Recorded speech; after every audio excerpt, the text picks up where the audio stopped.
então felizes da vida, ou não, né? Com o PET volume 3, nós vamos lá então para a semana 1 de História nono ano. Bora, vamos manter essa atividade em dia aí? O tema de vocês é a Revolução Russa. Antecedentes.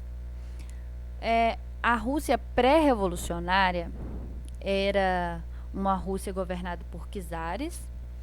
E esses czares, que no caso significa imperadores, da dinastia Romanov, governavam a Rússia por mais de 3 séculos. O absolutismo sustentado nos setores elitizados, não havia limites ao poder do czar.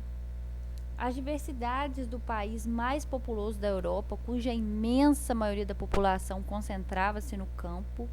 Neste caso aqui, essa diversidade seriam várias pessoas de etnias diferentes, tá? E muitas com costumes diferentes. 80% da população era camponesa, né? Eram camponeses que viviam em extrema penúria com altos índices de analfabetismo. E nas indústrias que estavam começando, havia um operariado que trabalhava de 12 a 14 horas por dia com salários baixos, moradias e alimentações precárias. Concentrando-se em centros como Moscou, São Petersburgo, Odessa e Kiev, a indústria russa formou um proletariado. Proletariado são as pessoas, os trabalhadores das fábricas, tá? De cerca de 3 milhões de operários, submetidos às mais desumanas condições de trabalho. Como resposta, os trabalhadores começaram a reagir através da luta de formação de entidades inspiradas em ideias socialistas e revolucionárias. O socialismo na Rússia. As teses socialistas penetraram na Rússia através de Plekhanov, ou Plekhanov e Lenin, que fundaram o Partido Operário Social Democrata Russo. O partido foi desmantelado pela polícia do czar, mas o Lenin fugiu e se reorganizou no exterior, lá na Suíça. Em 1903, divergências quanto à linha de ação levaram à divisão do partido em 2 grupos, os bolcheviques e os mencheviques. Os mencheviques eram uma minoria, acreditavam numa aliança com a burguesia e defendiam uma ação revolucionária que deveria esperar o pleno desenvolvimento do capitalismo para só depois tornar-se um país socialista. Então precisava se estruturar primeiro no capitalismo para depois ser socialista. Os bolcheviques eram a maioria. Defendia a tomada imediata do poder pela ação revolucionária e a formação da ditadura do proletariado. Eles eram bem radicais. Revolução Bolchevique. Depois que o Lenin assumiu o poder após a Revolução Bolchevique, gente, é só um resumo, tá? Para vocês entenderem mais ou menos. O Lenin retirou a Rússia da guerra, que no caso era a Primeira Guerra Mundial, né, que foi, assim, decisivo aí também no final aí da Primeira Guerra. Confiscou terras e distribuiu aos camponeses. Estatizou indústrias, bancos e estradas de ferro. Separou a igreja do Estado. Permitiu que os nobres frequentassem a teatros, cinemas e livrarias, que antes era restrito aos ricos. Neste caso aqui, gente, quando ele tira os soldados da guerra, o pessoal da Rússia já estava muito sofrido. Eles não queriam mais participar de guerra, né? O país já estava num sofrimento, uma penúria danada, ainda tinha que mandar mandar sua população para a guerra. Então era muito difícil para eles. Então ninguém queria ficar na guerra. E aí começou uma revolução dentro da Rússia antes mesmo do fim da Primeira Guerra Mundial. Esse aí é o Tratado Brest-Litovsk, que é quando eles assinaram a saída da Rússia da guerra. A NEP também, que fez parte aí depois que o Lenin tomou posse, né, no governo do Lenin, permitiu o retorno de algumas práticas capitalistas como o comércio interno e o surgimento de empresas privadas, ficando os setores vitais aí sob controle estatal. Então ele era super contra passar primeiro pelo capitalismo para depois atingir o socialismo, e é o que ele acabou fazendo, né? Deixando entrar práticas capitalistas dentro do país para se estruturar depois como socialista. Aí vem dos textos das atividades, né? Atividade 1, esse texto, Pobreza e Miséria, é muito importante, né, que leia para você conseguir responder as atividades. Inclusive, eu acho até que eu vou ler, que é para garantir que você vai ler junto comigo, né? No século XIX, a Rússia, juntamente com o Reino Unido, Alemanha, França e Áustria-Hungria, era um dos principais países da Europa. Contudo, os russos ficaram para trás na Revolução Industrial e viram seus vizinhos modernizarem-se e investirem na indústria, enquanto a Rússia continuava sendo uma economia agrícola. O Império Russo era conhecido como o gigante dos pés de barro, uma vez que, sob o sistema feudalista, organização política social no qual os servos trabalhavam para os donos de terra, os quais geralmente tinham laços com a pobreza. Os senhores feudais não tinham interesse em modernizar as plantações ou investir em indústria. Quando a Rússia foi derrotada na Guerra da Crimeia por conta dos problemas sociais e econômicos que enfrentava, o czar Alexandre II instituiu algumas mudanças. Em 1861, houve a abolição da servidão, junto com a ocupação de novas terras vendidas aos camponeses. Isso permitiu o país aumentar sua produção e tornar-se um exportador de grãos.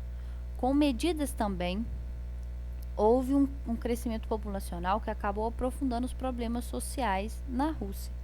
Com mais pessoas morando no país, o desemprego cresceu e a produção agrícola insuficiente para alimentar a população gerou fome e revoltas.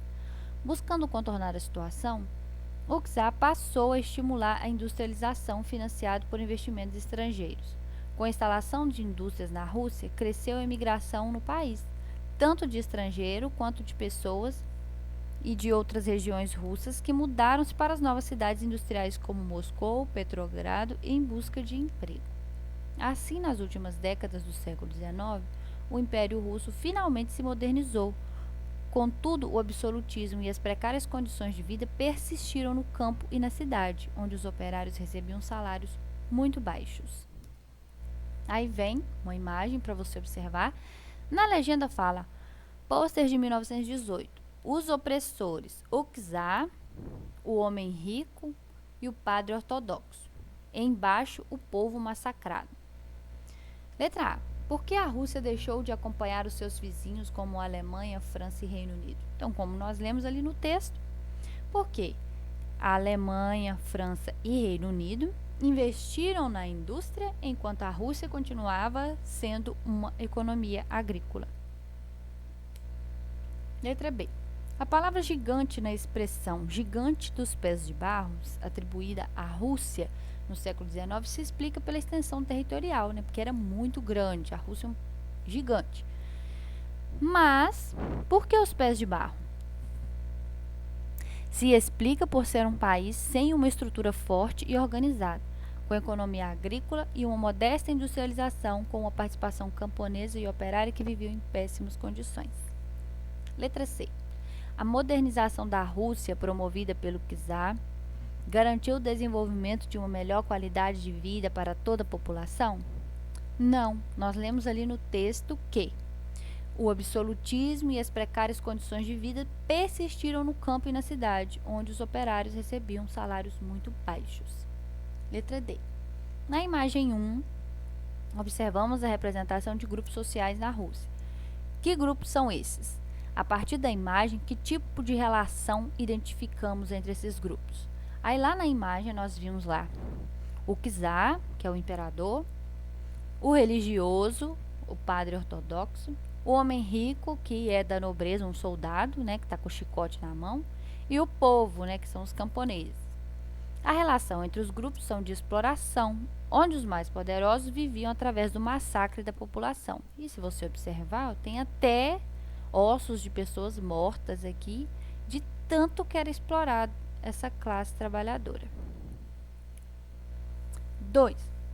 Na Rússia do século XIX, durante os movimentos contrários ao regime czarista que dominava a Rússia, abriram caminhos para a formação do POSDR, Partido Operário Social Democrata Russo. Por meio desse movimento, várias lideranças políticas claramente influenciadas pelos valores do socialismo marxista e também interessadas em colocar um basta ao absolutismo do czarismo se organizaram na Rússia. Mesmo descendendo de um movimento com características próximas, os membros do POSDR criaram dois grupos políticos fundamentais para o partido. Apesar de quererem o fim do czarismo, os social-democratas russos não convergiam em um único projeto de reconstrução da Rússia. Dessa maneira, podemos observar o surgimento de dois grupos, os mencheviques e bolcheviques. Os mencheviques representam a minoria e os bolcheviques a maioria. Leia sobre esses dois grupos no livro didático ou pesquise na internet e complete o quadro com as informações solicitadas. Aí nós temos aí. Classes sociais envolvidas, primeiro do bolcheviques. Maioria, que significava maioria, eram os operários e camponeses. Os líderes, Vladimir Ulyanov, o Lenin. Ideias que defendiam. Trabalhadores poderiam conquistar o poder por meio da luta revolucionária, derrubando a monarquia e formando a ditadura do proletariado. Forma de chegar ao poder. Conquistar o poder por meio da Revolução Socialista. Regime político que defendiam a ditadura do proletariado. Os mencheviques, que eram minoria, intelectuais socialistas, e eles diziam que quem quisesse participar também era bem-vindo. O líder era Julius Martov, ou Yuli Martov também, se quiser colocar tá certo, é o outro nome da qual ele era chamado. Ideias que defendiam. Trabalhadores poderiam conquistar o poder fazendo alianças políticas com a burguesia liberal. Formas de chegar ao poder. Aliar-se à burguesia para chegar ao poder e depois evoluir para o socialismo por meio de eleições. E o regime político que defendia era a construção gradual do socialismo. 3. Leia o trecho da biografia de Vladimir Lenin e observe a imagem 1. Em seguida, responda às questões. Lenin foi um político revolucionário russo, principal líder da Revolução Russa de 1917 e primeiro presidente da Rússia socialista. Lenin, pseudônimo de Vladimir Ilyich Ulyanov, nasceu em Subrimis, atual Ulyanovsk, na Rússia, no dia 22 de abril de 1870. Então, quem foi Lenin? Foi um revolucionário comunista, político e teórico político russo que serviu como chefe de governo da Rússia Soviética de 1917 a 1924 e da União Soviética de 1922 até sua morte. A qual ala do POSDR ele fazia parte? Do Partido Operário Socialista Russo, Democrata Socialista Russo. A qual ala do POSDR ele fazia parte? O que é o POSDL, que a gente leu aqui, ó, Partido Operário Social Democrata Russo. Ele fazia parte da ala mais radical, que queria mudança drástica e rápida, os bolcheviques. Letra C. O que foi a NEP? Nova política econômica implantada por Lenin quando governava a Rússia. Foram medidas capitalistas tomadas por Lenin ao lado das socialistas, combinando os dois princípios. Exemplo, liberou a entrada de capitais estrangeiros na Rússia sob a forma de investimentos e empréstimos, permitiu os camponeses vender o excedente de suas colheitas no mercado interno e incentivou o comércio de pequenas e médias empresas privadas. Então foi isso. Se foi útil, curte, compartilhe e coloque sua atividade em dia. Até a próxima.